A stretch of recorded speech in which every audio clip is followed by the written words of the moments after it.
Well, welcome everyone. Welcome. I am so excited that you're here. My name is Brittany Shanahan, and I am the Medicare for All organizer at Public Citizens Medicare for All campaign. I'm thrilled to welcome you tonight to the Florida Medicare for All Town Hall, co-led by Medicare for All Florida. I also want to thank all of the organizations that co-sponsored this event tonight. So what we're doing with this town hall is trying to create a platform for a stronger movement for Medicare for All in Florida, to forge relationships between groups that may not have even met before, and to really build for the future. So I'm just gonna share my screen so people can see how many co-sponsored. So it's a lot. Hopefully you all can see that, because I have to now read them out. I don't know if you ever listened to the Chemical Elements song, but I'm going to try and channel my inner Tom Lehrer, because it is really great. We've got over 60 co-sponsoring organizations. I know I'm going to leave some out here. Hopefully Stefan can add them to anyone that I've forgotten. This is the most I've ever gotten for any Medicare for All webinar, and I've been doing these webinars for 4 years, let alone for a single state. So here we go. Medicare for All Florida, Public Citizen, Medicare for All Resolutions, Labor Campaign for Single Payer, National Nurses United, National Union of Healthcare Workers, Physicians for a National Health Program, American Medical Student Association, Committee of Interns and Residents at SCIU Healthcare, National Active and Retired Federal Employees Association, Florida Alliance of Retired Americans, United Faculty of Florida, CWA Board of Presidents, Washington Baltimore News Guild, local, Central Florida AFL-CIO, South Florida AFL-CIO, Broward AFL-CIO, Alachua County Labor Coalition, Labor Community Alliance of South Florida, Dade County Street Response, Florida Access Network, National Organization for Women Miami Chapter, Bands Off Miami, the Umbrella Brigade, Miami Coalition to Advance Racial Equity, Sunrise Movement Orlando Chapter, Democratic Haitian American Caucus of Florida, Progressive Democrats of America, PDA Florida, PDA Central Florida, Democratic Progressive Caucus of Florida, Progressives for Democracy in America Florida, Democratic Progressive Caucus of Broward, DFA Palm Beach County, Dedicated Dems of Homestead in Florida City, Young Democrats of Orange County, Osceola Young Democrats, Polk Young Democrats, University of Florida College Democrats, Almost Done, Democratic Women's Club of Titusville, Blue Wave Coalition, Orange County Democratic Party, SEM Dems, Northwest Louisiana Democratic Clubs, Rainbow SEM Dems, Pride at Work, Come Out with Pride Orlando, Sisters Lead Sisters Vote, Polk DSA, Space Coast DSA, Somos Loud, League of United Latin American Citizens, LULAC Florida Chapter, Alianza La Mesa por Cuba de Florida, Hablamos Español Florida, Poder Latinx, Florida Rising, Florida Immigrant Coalition, Hope Community Center, Rising Against All Odds, Standing Heroes for Average Workers, Left to Center, Organizing to Victory, Central Florida Jobs with Justice, Students for a National Health Program, FCFP Chapter, Citizens for a National Health Program, Chapter, Physicians for a National Health Program, Social Security Works, One Pair States, Healthcare Now, and more. All right. So there we go. Let me just keep moving. We're honored that we will have with us tonight U.S. Representative Maxwell Frost of Florida's 10th Congressional District. Representative Frost is an enthusiastic co-sponsor of H.R. 3421, the Medicare for All Act in the House. We'll also hear from community leaders in the fight for health justice who can offer a wide range of perspectives on how Florida can benefit from Medicare for All. And we'll learn about how activists are building movement power from the ground up, or from the mangrove up, to make Medicare for All a keystone issue in progressive politics. In tonight's webinar format, unfortunately, only panelists can speak, but we do want you to interact with us. So please do put your names, pronouns, and where you're from in the chat, as well as what motivates you to support Medicare for All. And now to the thing that just brings us here today, which is the dismal state of Florida's healthcare system.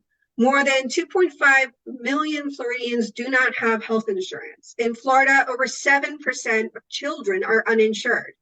Of the total population, the uninsured rate is 12.1%, which puts Florida in the top 5 states in the country. But even this statistic comes from 2021, which was before the mass Medicaid disenrollment that is going on right now. Just from April to July, over 418,000 Florida residents were disenrolled from Medicaid. And again, these statistics that we're talking about, they only include uninsured as opposed to, underinsured is not included. But, while I say that, that is true. But at the same time, Floridians are resolved to work to transform our healthcare system. And that's what tonight's town hall is about. So let me kick things off with a quick overview of what Medicare for All means. So just quick Medicare for All 101. There's a bill in the House of Representatives and a bill in the Senate. You're talking about a single payer as opposed to a multi-payer insurance system. That means who is paying the doctor's bill? It all comes from one source, one insurance, one national public insurance company, one national public insurance program. It expands Medicare as it currently exists into a single public program with no fees, co-pays, or deductibles. It improves Medicare to cover vision, dental, hearing aids, long-term care, reproductive and gender-affirming care and abortion. And it also provides this health insurance to every person living in the United States as a basic human right, meaning that your healthcare won't be tied to your immigration, your employment, or to your marital status. I'm going to, probably not now, but I will later put in a link to a summary of the bill, a longer summary from the Congressional Progressive Caucus. But before we get to our first speaker, let me introduce my co-host for tonight, Stefan Ramdor of Medicare for All Florida. Stefan, welcome. Yes, thank you so much, Brittany. Hello, everyone. My name is Stefan Ramdor, pronouns he, him. I live in Daytona Beach, and I'm the chair of the nonprofit organization Medicare for All Florida. So Medicare for All Florida started in 2021 as a grassroots group. Last year in 2022, Medicare for All Florida became a nonprofit. And we currently do have 11 board members. So at this point, I'd like to ask board members or advisory panel to introduce themselves in the chat with their name and where they are based out of. Medicare for All Florida has monthly virtual meetings with presentations and guest speakers. Medicare for All Florida activists have organized and worked in their communities, for example, to encourage cities to pass Medicare for All resolutions. One of those passed in Gainesville, which we will hear more about later today. Medicare for All Florida has prioritized building relationships with activists and groups that are leading the fight for health justice at the local level, and that we'll hear from some of those actually tonight. So tonight's program shows that the movement for Medicare for All in Florida is blossoming, and also we will present a number of opportunities to get involved. So now I am delighted to introduce our first speaker, Patrick Haley. Patrick is a co-president of Students for a National Health Program, the chapter at the University of Florida. Originally from Port Lauderdale, Patrick is a third-year medical student and a future pediatrician. Patrick can tell us about why Medicare for All is strongly supported by medical students and new doctors. So welcome, Patrick. Thanks, Stefan. Appreciate it. So hello, everyone. My name is Pat Haley. I use he, him pronouns, and I'm a current third-year medical student at the University of Florida and co-founder of the University of Florida's branch for Students of our National Health Program, or SNAP. So my journey into single payer began right before medical school during my gap year while I was working as a coordinator in a neurology clinic. We had this patient come in for severe headaches and neurologic deficits, which are pretty common alarm signs for a brain tumor. So our attending physician, Dr. Stolk, scheduled an MRI on site, and when she went to review the results to see if our patient had a brain tumor, she saw that the patient's insurance had denied coverage for the MRI. The insurance agent, with no medical training, claimed that our patient had received an MRI too recently to be covered for another one and suggested that we wait for the next calendar year for more testing. Dr. Stolk ended up calling the insurance company and stayed on the phone for 2 hours during clinic, waiting for a peer-to-peer with a physician who wasn't even trained in neurology to argue that the patient needed a more extensive workup. After being forced to spend her time on the phone instead of caring for her patients, the insurance company finally relented, and the MRI did confirm Dr. Stolk's suspicions that our patient had a brain tumor, for which they were able to get a referral to neurosurgery and oncology at that visit. That event highlighted to me not only the inadequacies of our current for-profit healthcare system, but also how the inadequacies are either passed on to the physician to compensate for or left to the patient to suffer from. If the for-profit insurance companies got their way, our patient would be treating their headaches with Tylenol while the tumor in their brain grew because their insurance had deemed that further workup wasn't necessary. I do not want to spend my medical career providing substandard care for my patients because insurance reps who never went to medical school are telling me what the next best steps are. This sentiment is common amongst my peers, as everyone in training has a similar story to where the system failed both the provider and the patient. While it's disheartening for these stories to be so common, I have a lot of hope that these stories are highlighting the injustice in our current healthcare system to medical trainees. Medicare for All is extremely popular amongst medical students and becoming even more so. New chapters of Students for a National Health Program, or SNAP, have been established at the University of Florida, University of Miami, and Florida State University over the last year, which all share the common goal of uniting medical students in support of Medicare for All in Florida. With all your support, we hope to accomplish our goal of making Medicare for All a reality. Thank you for your time and efforts in this fight. Thank you. Thank you so much, Patrick. Yes, this is incredible to hear about all your work at the SNAP chapter. And yeah, Patrick, thank you for joining us and sharing with us. So now I would like to bring in our next speaker. We have with us former state representative and state senator Dwight M. Bullard, who has an impressive resume as a high school teacher, a state legislator, and now being the senior political advisor at Florida Rising. Throughout Dwight's career, he's shown a consistent dedication to empowering people and amplifying the voices of those who are often unheard. So I'm really looking forward to what he has to say about Medicare for All. Welcome, Dwight. Thank you, Stefan, for the invitation. I'll be honest, my heart is heavy today. And as many of you know, we have three individuals who are no longer with us in Jacksonville who were murdered in an act of racialized violence. Now, the reason I bring that to this space today is because 2 points need to be crystallized. One is understanding the obstacles that we're up against in order to gain a Medicare for All. What do I mean by that? The history of why we don't have a nationalized healthcare system in this country is rooted in anti-Black sentiments. Whether it was right after the Civil War when it was first introduced, part of the original concept when brought to Ulysses S. Grant's administration at that time was that expansion or access to healthcare would provide access for Black folks. And so therefore, if we wanted to eliminate, quote unquote, the Negro problem in this country, a nationalized healthcare system would not be the way to go. Fast forward to World War I and again in World War II, where you had opportunities for the country to do what was in the best interest of the people. And unfortunately, the will and desire weren't there, again, rooted in racialized anti-Blackness and discrimination. Now that brings me to the second point, which is the intersectional and interconnective nature of why Medicare for All is important and why we need to think about it in the broader context. So here at Florida Rising, we work on 5 kind of different salient subject matters: reproductive rights, housing justice, climate justice, criminal systems reform, and democracy expansion.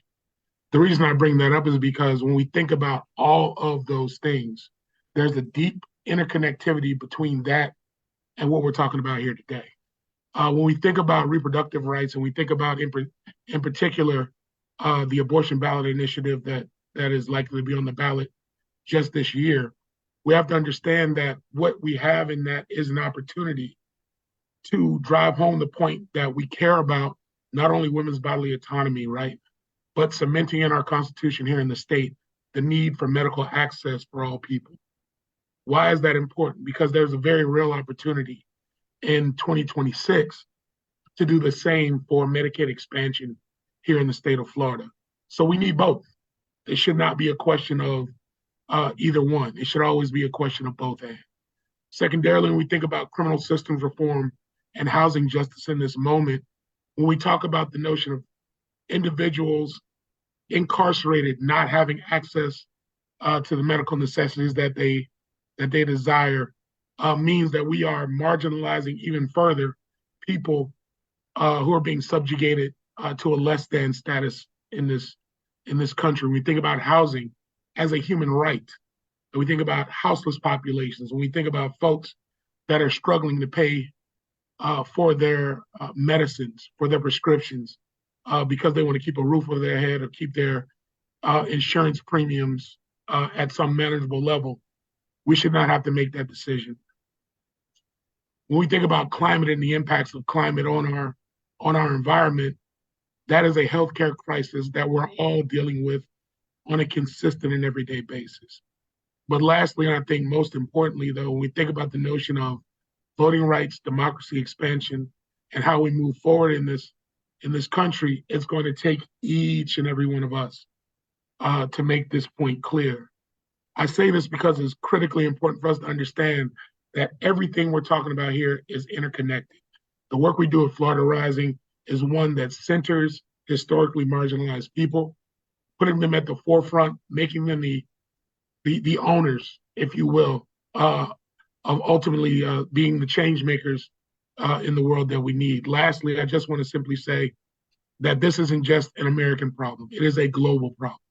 When we think about the marginalization of people around the globe, whether that be Palestinians, whether that be people in Southeast Asia, or anywhere else, or South America for that matter, this is something where we cannot, as American citizens in this fight for our own expansion, not lose sight of the fact that there are people globally and in our own country that are deserving of healthcare as a human right.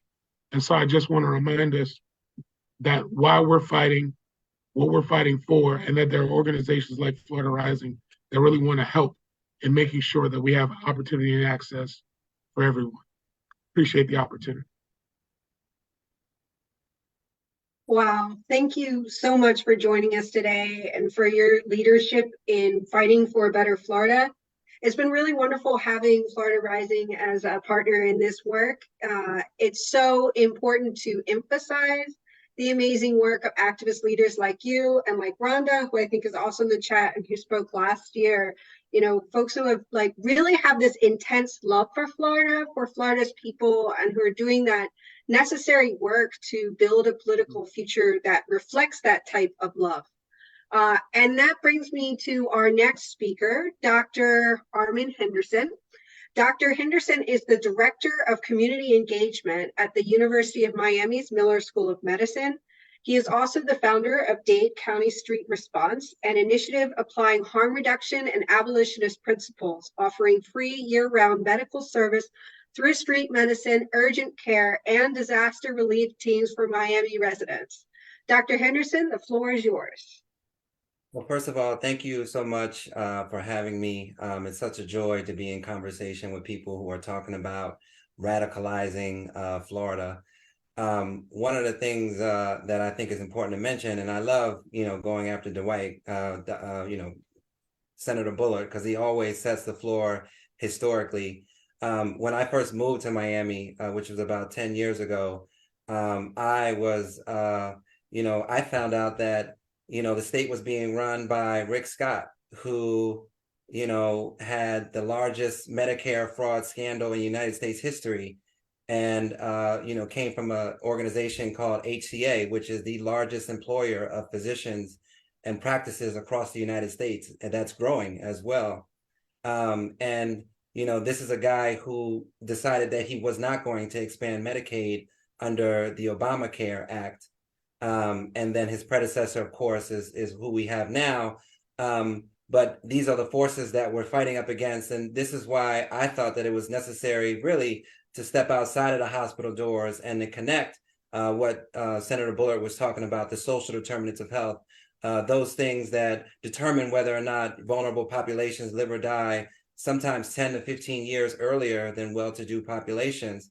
Regardless of whether or not they have healthcare. That interconnectedness, I think, is very important, and I'm very, very elated that Senator Bullard elaborated on that. But what I'm really here to talk about is how ready I think medical professionals are to join in on this fight. As I mentioned, HCA is the largest, employer of physicians across the United States, which makes them workers, basically. And I think we found and saw that we were workers like other working class individuals, probably a lot more higher paid, but still working class, when physicians found themselves wearing trash bags during COVID-19 and found themselves overworked and still find themselves in the same predicament today as they're being employed by corporations similar to HCA and other corporations across the United States. So I think physicians are ready, medical professionals are definitely ready.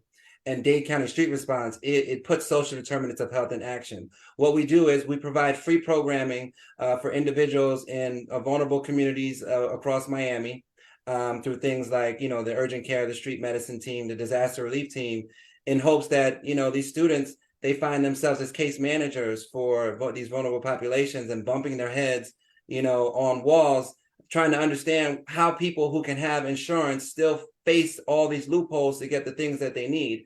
A lot of times we just come out of our pocket and just pay for things through our nonprofit. But I think through the process of doing those things, medical students become radicalized and are asking critical questions like, why don't we have Medicare for all? Why don't people have access to the social determinants of health? Why are our budgets, local, state, and federal budgets, so filled with, policing and prisons? And I think once we start to have those conversations that, students become ready to step up. And so a lot of what we do is to radicalize medical students and medical professionals into becoming advocates.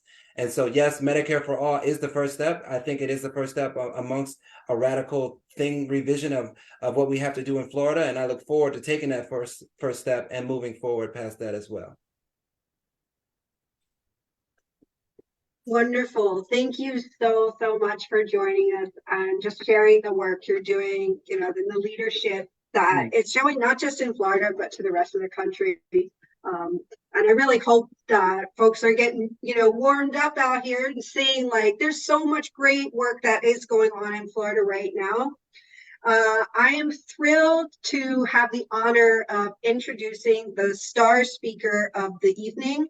I had the privilege of attending the press conference for the reintroduction of the House Medicare for All bill this spring.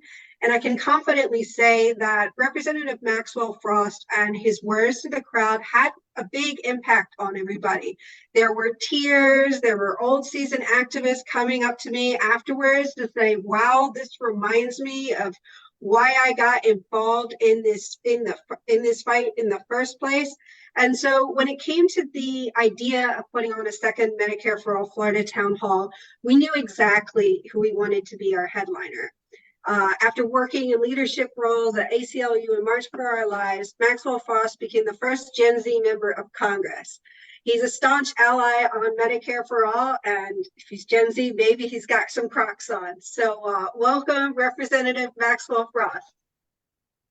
Thank you so much. Thank you so much. And it's such a blessing and privilege to be in this space with so many amazing activists. I wouldn't say I'm the star speaker because there's so many speakers who just went before me and that are going to go after me. But I am a speaker, and that's an honor in and of itself. And I appreciate all the work everyone's doing.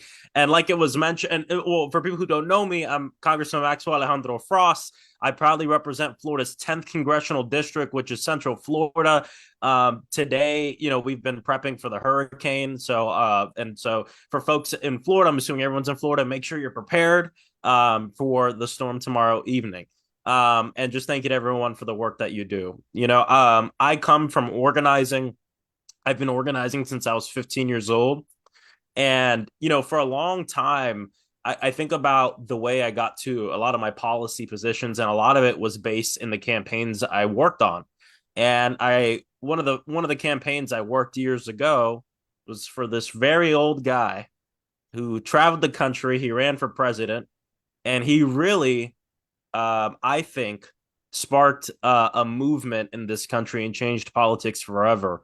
And his name is Bernie Sanders. And one of his top issues was Medicare for all. That was my first time learning about it and becoming so deeply invested in it. And when I think about my goals as an elected official, the simplest way to put it is I'm in the fight for guarantees. What do I mean by that? Well, our country provides many guarantees right now. working people and all people have a guarantee to public education. They don't guarantee that your school will be properly funded, but they guarantee you can go. Corporations, oil companies are guaranteed subsidies, no matter how much they're harming our environment and no matter how much they're messing up our climate. There are many of these guarantees that are given to corporations.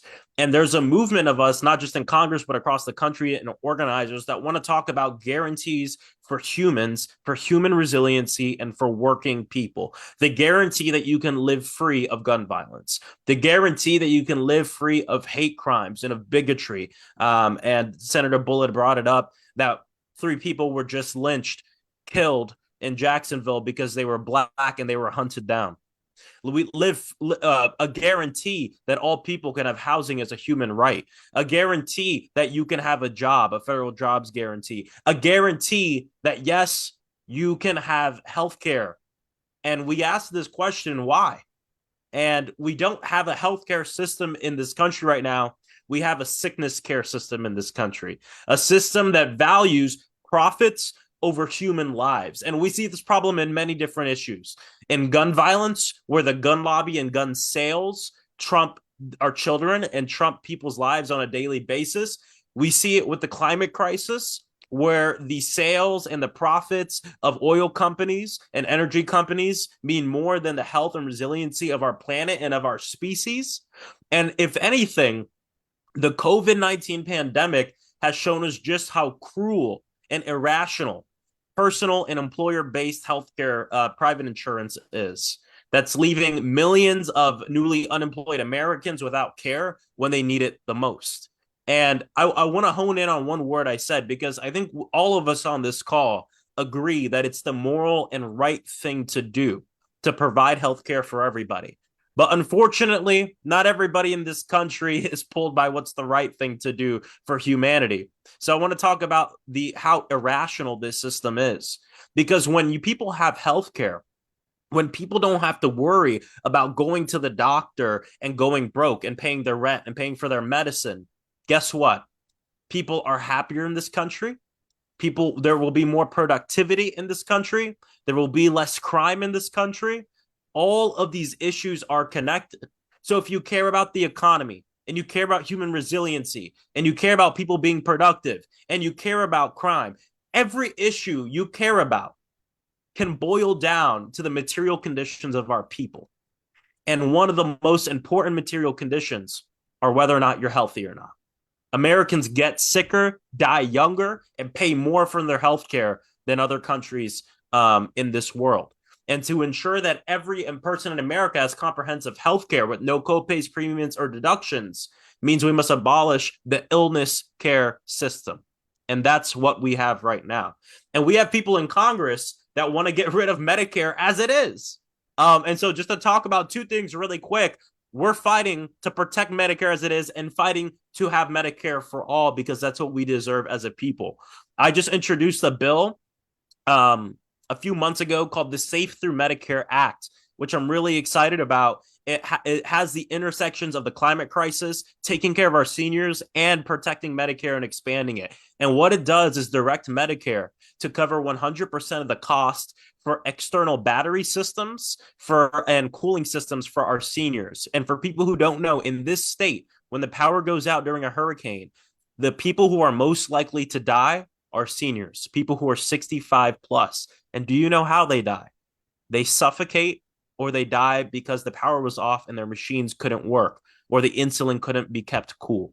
And something that's important to me is finding out what are the niche things we can do to save lives and show people that government can work for everybody and can work for people. So we introduced a Safe Through Medicare Act. So when the power goes out, Medicare can cover external battery systems, cooling systems for seniors, so the dialysis, oxygen, BiPAP machines, and insulin can be kept safe when the power goes out. I call that human resiliency. And so we're really excited about the Safe Through Medicare Act. I wanted to tell you all about that. It's something I introduced in the House, and my partner in the Senate is Senator Ed Markey, who is the champion of the Green New Deal in the Senate. Not just that, but we also have to get rid of one of the greatest scams that exists in the government, Medicare Advantage. The the attempt, not just attempt, they're becoming successful in this, trying to privatize Medicare. And don't let the word Medicare and Medicare Advantage fool you. It's not Medicare. It is incredibly lucrative for HMOs that are completely scamming the government out of money by the government paying a lump sum every year for each senior, and then the HMO turning around, giving poor service, spending way less than what we gave them, and doing it every year. And guess what? The Medicare Advantage sign-up rates are through the roof in Florida and through the roof in places across this entire country. So I hope, as we fight for Medicare for all, we also have to fight to get rid of Medicare Advantage. They'll throw in a gym membership and a fancy phone, and people will think it's a really good healthcare plan, but it's not. It's a scam, and it's meant to privatize Medicare, and we can't have that. Why do I support Medicare for all? Because it's popular. Why do I set Medicare for why am I for Medicare for all? Because it's the quickest way to universal healthcare. And I always like to tell people this. I'm for universal healthcare. I didn't just say, yeah, Medicare for all just because Bernie did it or just because, as a movement, progressives talk about it. I looked into all of the plans people have to get to universal healthcare, and there's a bunch of them out there. And some of them are good, but Medicare for all is the best one by far. And when people come up to me and they talk about being practical, what is more practical than taking an already existing program that's incredibly popular and simply expanding it and making it better? I don't know about you, but I feel like moderates should be all over this because that sounds super practical to me. It's something that already exists. And again, Medicare for all isn't just about expanding Medicare to everybody, but it's about improving Medicare and ensuring that it covers you from the top of your head to the bottom of your feet. This is a winning issue if all you think about is politics. This is a winning issue if all you think about is policy. And this is a winning issue if what you want is for the best for our people. And at the end of the day, and I'll end with this, it's about a question that I think we should ask of every politician. How much do you love your people? Because I don't know about y'all, but when I love somebody, I want them to be healthy. And so as politicians, as leaders, a vote for Medicare for all is a vote of love and confidence in our people. And one less issue we have to fight for. So I'm in this fight with y'all. I'm proud to be one of the original co-sponsors of the reintroduction of Medicare for all. Like it was said, I spoke at the press conference alongside Senator Bernie Sanders and Pramila Jayapal. And you know what? That press conference didn't just have the most progressive members in Congress. And that honestly gave me so much hope. There were very centrist members of Congress at that press conference who have signed on. And to people who think we're very far away from Medicare for all, it has over 100 co-sponsors. Over half the Democratic caucus is on that bill. And we can and we will win Medicare for all. So again, y'all, thank you for your work. It's not going to be one politician or just politicians that get us this. It's going to be everybody putting pressure on folks. And I know we'll get it. So here with y'all, much love. Thank you so much for all the work you do, Medicare for All, Florida, and all the amazing organizations. That flyer, when I got sent the flyer and there was like 1 million organizations on there, I was like, let's go. That was great to see because that infrastructure exists in the state. So thank you all so much. Much love and have a great day.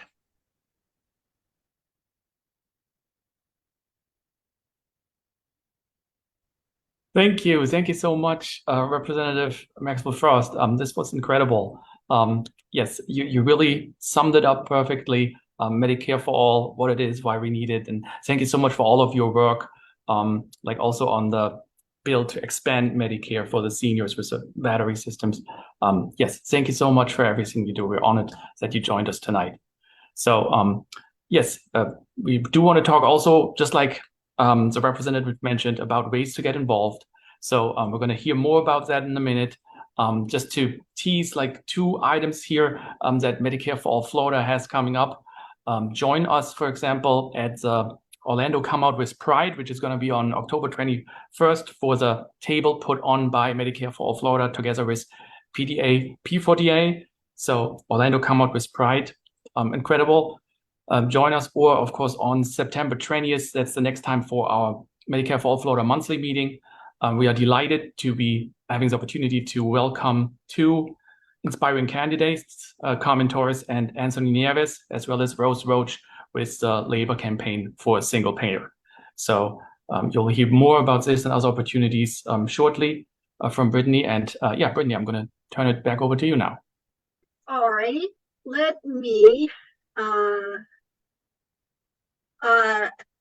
I wanted to talk just a little bit about the work that I do with Public Citizen, where I collaborate with activist groups from like Medicare for All Florida to pass resolutions in support of Medicare for All. So let me share my screen. Got some slides, and I like to think it's fun. But hopefully you'll think it's half as much fun as I do. There are some, there's a little hint of some threatened and endangered species that are native to Florida in my presentation, and I will explain that in a moment.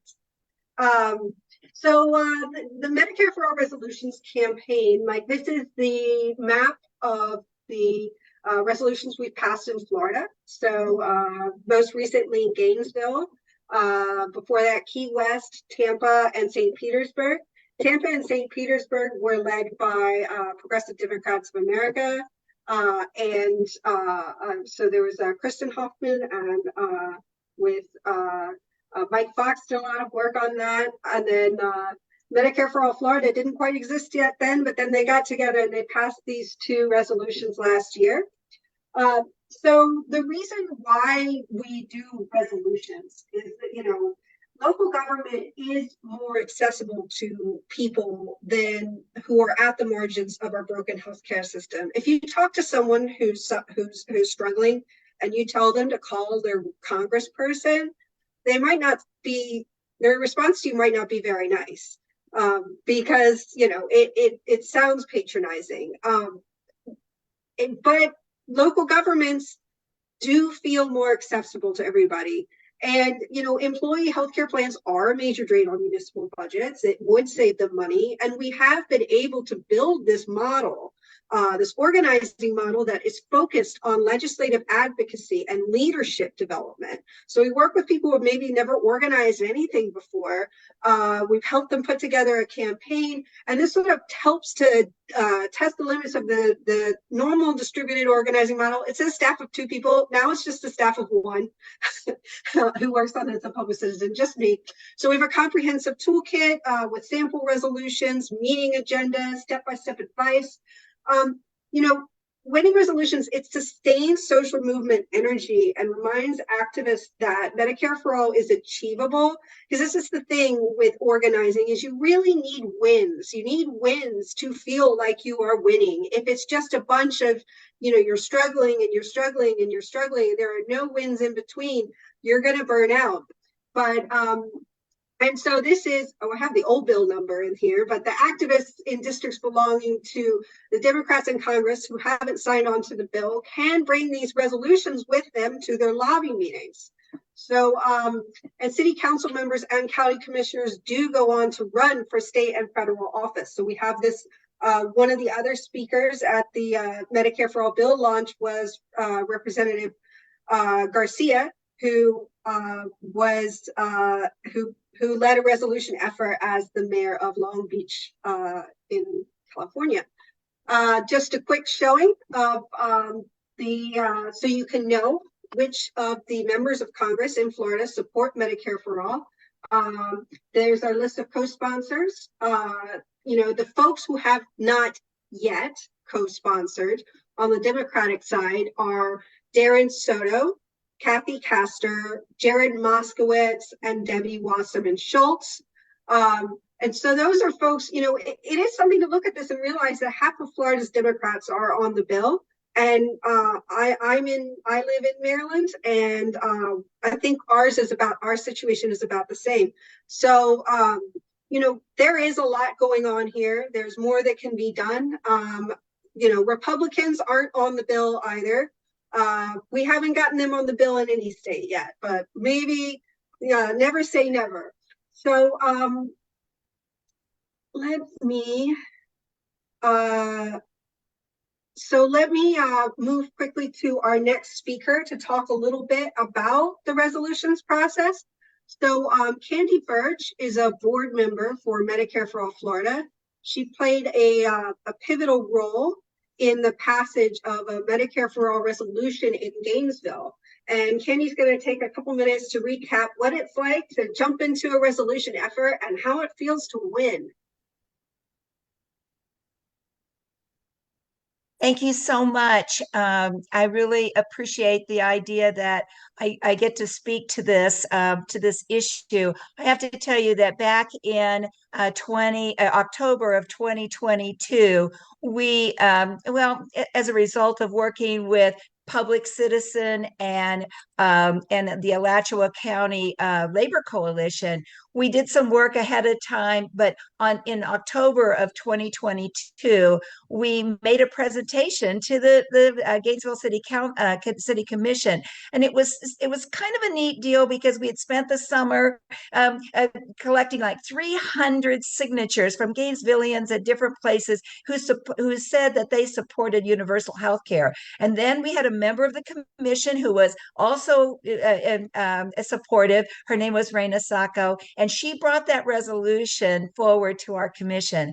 And so we were given 10 minutes to make this presentation, as you might be able to see in that slide there. And so we did. There's a video of it, and I don't, it's there. And that's what I like about those videos, is that people who don't necessarily attend those commission meetings in person have the opportunity to see what we were saying. In the slide that you see there, we're speaking to the commission.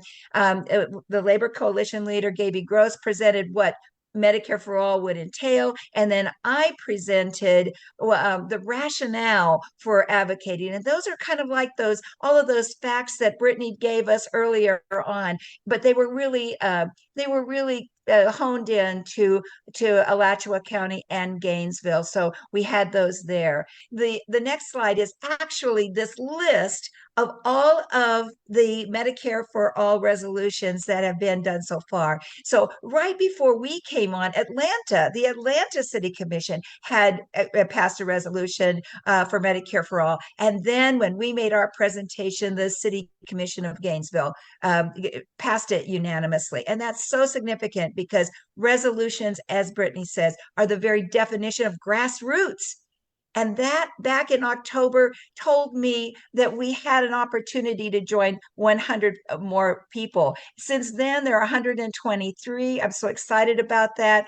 I am so also excited that we joined St. Petersburg, Key West, and Tampa. And I really, really, really am energized now to see what else we can do. What other city commissions and county commissions can we go? And we would love all of you to help us make this happen. Thank you so much, Brittany. Thank you, Candy. Thank you so much. I'm so glad that you were able to make it. I know that you're expecting some rough weather out there. So let me sort of get to the reason why you may have seen some random animals. Because we are getting to the interactive part of the event. So we have some events coming up because it's wonderful that all of you all have come out to join this event for Medicare for All. But the folks at Medicare for All Florida, which really built itself up last year on after we had a similar webinar, they really want you to join them at one of these upcoming events. So I'm going to make this pitch. And if you are just with a first name, if you could also say who you are in the chat, like what town you live in, because what I'm going to do is I'm going to say, name one of these wonderful endangered creatures. And then the folks who want to join this meeting, you're going to just RSVP by just commenting in the chat. And then I'm going to get in touch with you. So if you just have your first name, just say, oh yeah, I'm Jim, but I live in Boca or something like that. So the first one, it's actually the last one, but we're going last to first. So we have the Florida Salt Marsh Vole is a very rare rare rodent to encounter, but very sweet looking. Like the Florida South Marsh Bowl, the Medicare for All Florida monthly meeting with Rose Roach of the Labor for Single Payer campaign is a rare opportunity because Rose is really just an amazing speaker. She also has worked on a lot of resolutions in Minnesota. She knows so much about this movement. And if you have any questions about how to get your union involved more or what you can do to build union support in this movement, she's just such an excellent person to speak to. So if you are feeling like you want to just dig yourself a little hole so you can watch Rose speak with the Medicare for All Florida monthly meeting, please just let us know in the chat. Just say, I'm a Salt Marsh Bowl. So the next one we have is we're going to be doing a legislative strategy call on 2 weeks from now on Wednesday, September 13th at 7 p.m. So we're trying to get groups of people together to strategize around some of these districts that I showed earlier. The 4 Democrats who are not on board. There's some specific interest in Representative Soto and Representative Moskowitz. So especially if you're in those districts, but also if you're not, if you feel like a Florida gopher frog and you want to sing and sing and sing until these legislators sign on to this bill, please say, I'm a Florida gopher frog in the chat. And finally, I have the Florida's charismatic, one of many of Florida's charismatic megafauna, the Florida black bear here. Just like the black bear is a keystone species of the ecosystem who shapes the ecological processes that exist around him. If you were working on a Medicare for All resolution, really boosts the activity and the existence of the Medicare for All movement in your town, in your county. And so if you are interested in doing what Candy did and being a Florida black bear, just like Candy, then you just type in Florida black bear in the chat. I'm a Florida black bear. That's the other thing about the Florida black bear is that they're actually rising in number, and just people don't always see that they're there, but that doesn't mean that you're not doing important work.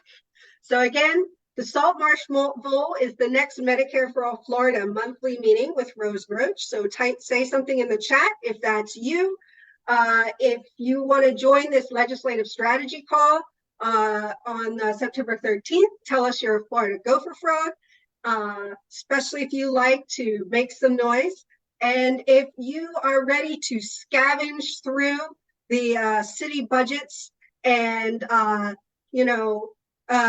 just make yourself very visible to your local council, please say I'm a Florida black bear in the chat.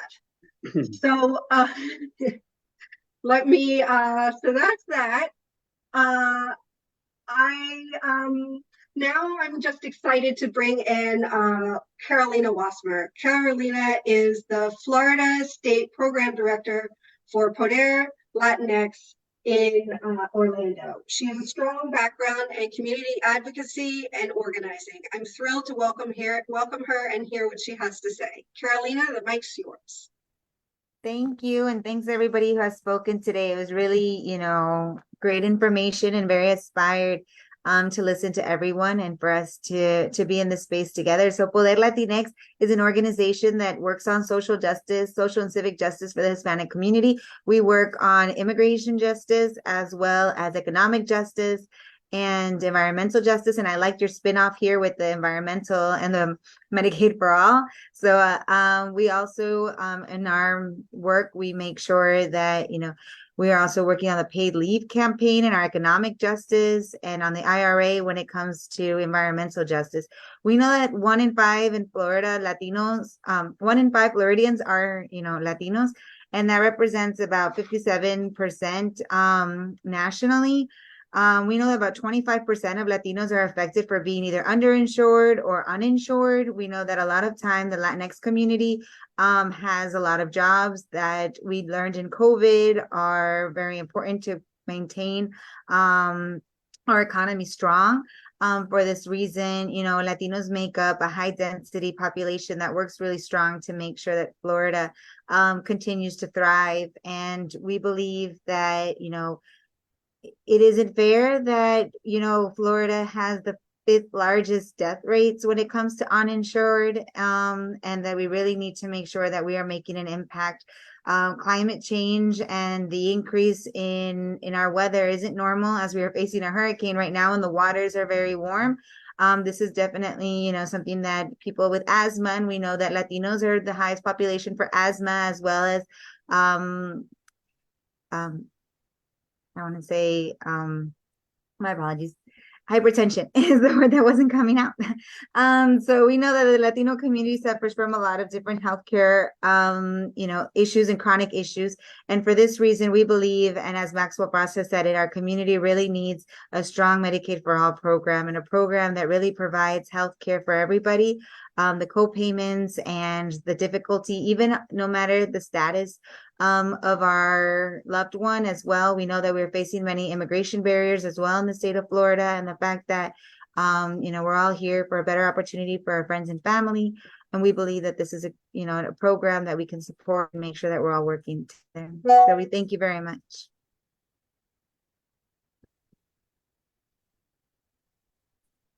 Thank you so much. Thank you so much, Carolina, for joining us and just filling us in on the work you're doing. I'm glad you appreciated my bioregionally specific and appropriate references. I hope all the furry animals and frogs and everything are going to be okay with the weather coming. But thank you so much and for your help in co-sponsoring this event. So our final speaker, Dr. Irving Vinger, is definitely like a last but not least, because Dr. Vinger, folks have asked, what about a state Medicare for All bill? Has anyone ever thought about trying that in Florida? Well, I think that Dr. Vinger can speak to that history. So welcome, Dr. Vinger. Thank you, Brittany. Hi. Can you see me? Yes, we can see and hear you loud and clear. Okay, so as Brittany said, I'm Dr. Irving Vinger. I'm a family physician. I was born in Montreal, Quebec, Canada, graduated from McGill University in Montreal, and I practiced in the single-payer healthcare system in the province of Ontario, Canada, and then came to the United States, to the University of Miami, Department of Family Medicine, and practiced in a non-healthcare system, because even in 1976, we had no healthcare system. We still have no healthcare system. It's not a system.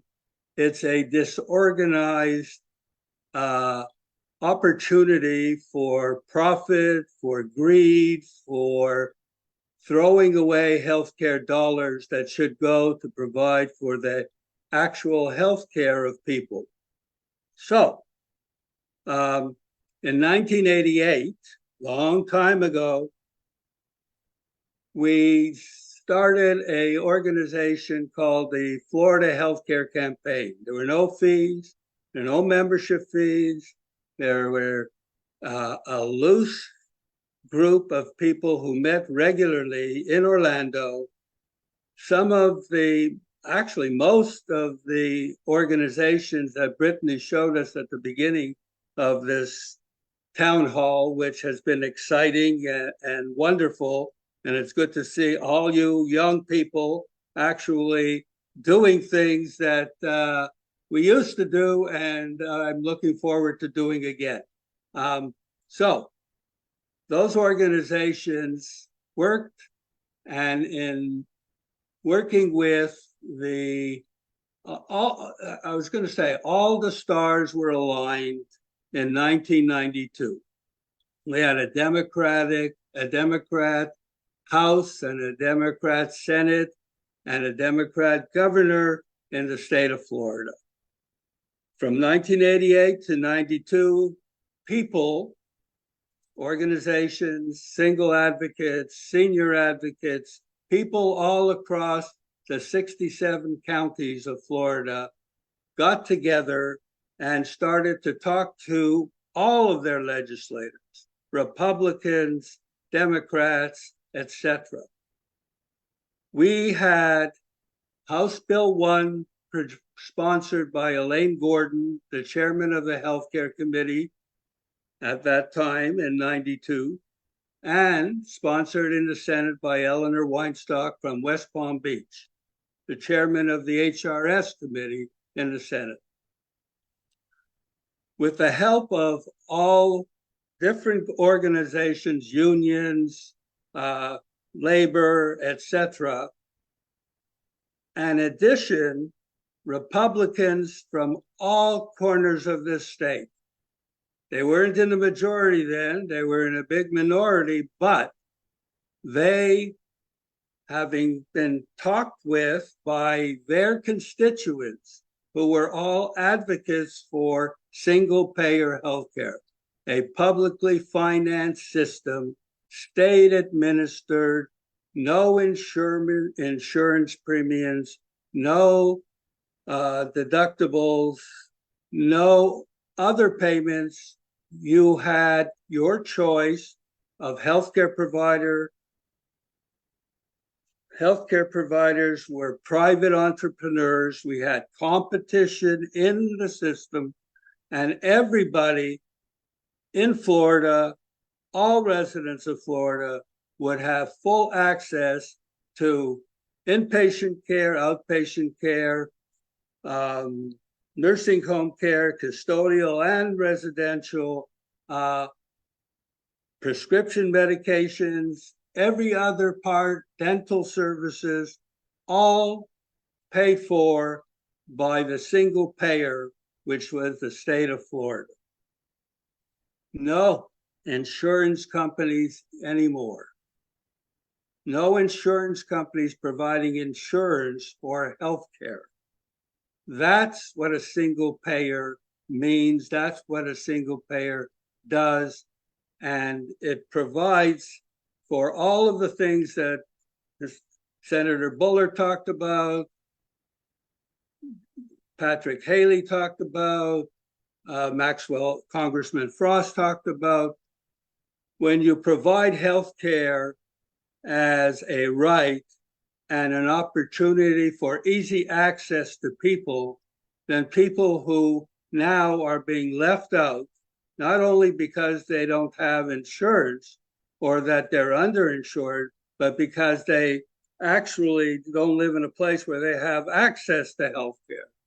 So a child who lives in Homestead, who has an ear infection in the middle of the night and has to be taken to Jackson Memorial Hospital in downtown Miami, that's not going to happen. That child, instead of getting proper health care on an acute basis, immediate access, and having their otitis media taken care of, that doesn't happen. They end up with complications, severe infection, possible hearing loss, and, as you may imagine, even worse. Those things don't have to happen.